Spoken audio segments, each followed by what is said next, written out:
Welcome back to the channel, guys. Today I'm talking about the best investment I made in my 20s.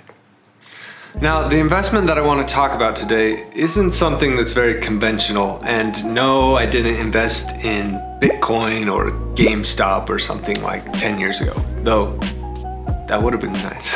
So what I did was take out a $7,000 loan, and that was a lot of money, and still is a lot of money, and traveled the world. So let me set the scene for you guys. When I was about 25, I was still in college, and that doesn't sound very old, but for me and for Provo, Utah, that's really old. I had about a year left, and I decided that I needed to do something memorable in college, something that would give me experience that I hadn't had yet. I spent a lot of time with my friends from high school, doing a lot of the similar things that I'd done my whole life, and so I wanted college to actually give me something more. When I was growing up, you only got loans for a couple of reasons. One was to get a house, one was to get an education, and one to maybe get a car.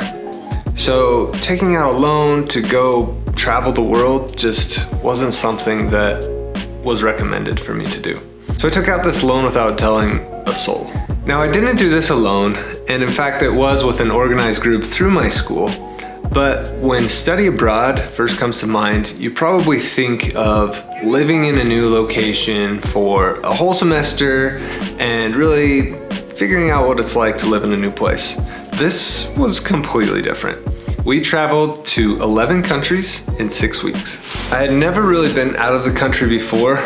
I went on one cruise to the Bahamas for a few days, and I think I was actually only on land for maybe an hour, so I didn't really count that in my book. But after 6 weeks, I was gonna be really well traveled. So when I took out this loan, I promised myself one thing, that if there was anybody on the trip that wanted to do any type of experience or try any new food, I would be the go-to man, and I would go with them to do that thing. Now, by the end of this video, I wanna tell you why I made this decision and what I think my main takeaways are for investments in the future, ways I wanna spend money, and what I think is best for someone like you watching who maybe needs to get permission to do something as crazy as this, just like I needed when I decided to go. But let me tell you a little bit about the experiences. Now, our very first stop was supposed to be in Finland, but about half of our group got stuck in Germany because they had double booked the flight, the airline, and we were stuck. Right off the bat, I was presented with an opportunity to either go big or go home when about 6 or 7 of us decided we wanted to take a 4-hour train to go to Paris, stay there for about 2 hours, and take a 4-hour train just to get back to Germany before we had to fly to London the next day. So instead of going to Finland, we were gonna take a day trip to Paris, which wasn't in the plan originally, so that's cool. That might sound crazy to you, but Paris was not on the itinerary, and it sounded pretty dreamy even for a few hours. So I said yes, we bought the tickets, and we got on the train to Paris. Now, for the rest of the trip, the itinerary was pretty set, and we didn't miss any more flights or bus rides or anything like that, and I won't bore you with little anecdotes from every single city we visited. But for the first 3 weeks, we spent our entire time in Europe. England, Switzerland, the Czech Republic, Austria, Germany, and Italy. That took me like 6 times to film. For those first 3 weeks, I really got to know some of the people in my group. There were 40 students that went on the study abroad. And we also visited a company in every single country that we went to and talked to their marketing department to see how they were doing, implementing their strategies for the location that they were in. When we weren't visiting these big companies, we were trying to take in as much culture as possible and really just having a grand old adventure. Some of the highlights were seeing Big Ben in London, paragliding in Switzerland, eating as much pizza and spaghetti and pasta as possible in Italy, and seeing tons and tons of really cool architecture all throughout Europe. For the last part of the trip, we really went all over the place. We went to South Africa, India, Thailand, and China. Each one of those last countries also had their special moments. Seeing the Great Wall in China, seeing the Taj Mahal in India, the spice markets in India, seeing elephants in Thailand, and going on an African safari in South Africa. Funny story, my professor and I got lost because we started following a lady that looked like the lady that was on our tour guide, but actually was someone completely different. Now we're looking for our group. Awesome, great. Patrick, you and I are getting a special tour. Oh yeah. Get lost tour. Great. The trip really was amazing. It was worth every penny. But besides all the experiences I had, I feel like this really was an investment in my life.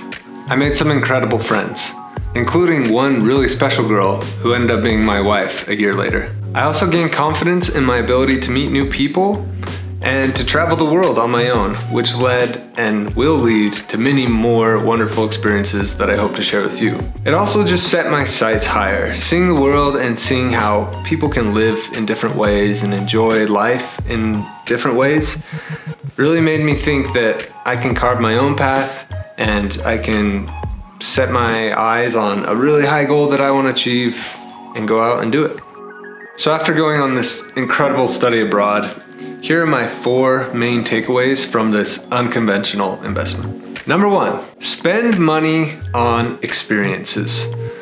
This is something I've always believed in, but it was really solidified on this study abroad. There's been very few times when I've decided to spend money on experiences that led me to meet new people and be in new places that I've regretted. On the other hand, I've had plenty of experiences where I've bought something that almost instantly wish I wouldn't have. Number 2, debt isn't the enemy, but it is something that you should think carefully about.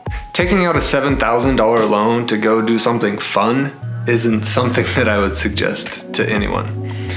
Debt is a risk, but risks are the only ways to really grow and to get rewards. Loans aren't completely awful, but it can take a long time to pay off, and if you don't have a plan, think very carefully about what this might mean. Number 3, make the most of your investment. Whatever it is you decide to spend your time doing and spend your money on, make the most of it. For me, this was promising myself that I would do everything I could to be involved as possible in this journey. Whatever it is for you, make sure that you're doing the same. And lastly, number 4, pay attention to what feels meant to be. I really do believe that we have the right to know what's best for us. So do the things that feel right for you. Maybe not exactly the things that you feel like you should do, but the things that you know that are more personal for you.